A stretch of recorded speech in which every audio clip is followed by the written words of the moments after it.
مصنوعی دنیا کے سفر کی تیاری۔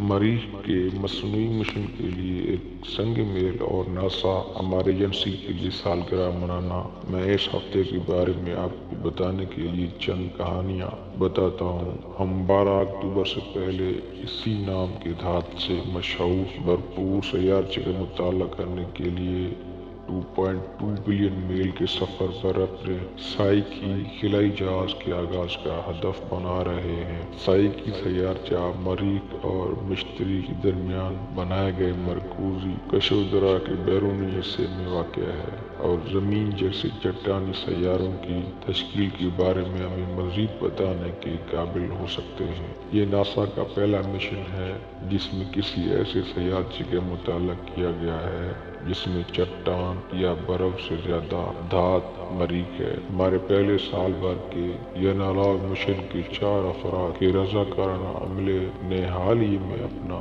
100واں دن ہمارے جانسن اسپیس سینٹر میں مشن کے 1700 مربع فٹ رہائش گاہ کے اندر گزارا۔ عملہ ان سرگرمیوں کی نقل کر رہا ہے جو خلاباز مریخ پر مستقبل کے انسانی مشن کے دوران کریں گے۔ چاند پر اس کی ارد گرد آرٹیمس مشنز کے ذریعے سیکھے گئے اسباق چیپیا جیسے مصنوعی مشنوں کے ساتھ ہمیں خلابازوں کو مریخ پر بھیجنے کی تیاری میں مدد ملے گی۔ 1 اکتوبر کی باضابطہ طور پر کاروبار کے ناسا کو کھولنے کی 65ویں سالگرہ ہے۔ یہ ایجنسی خلائی تحقیق میں سوویت کی پیش رفت کے جواب میں امریکہ کے سویلین خلائی پروگرام کی قیادت کے لیے بنائی گئی تھی۔ اس نے اپنے پیش رو انٹرنیشنل ایڈوائزری کمیٹی برائے ایروناٹکس کے عناصر کو بھی شامل کیا جس کی بنیاد ایروناٹکس کی تحقیق کو آگے بڑھانے کے لیے رکھی گئی تھی۔ کھلنے کے چند دنوں کے اندر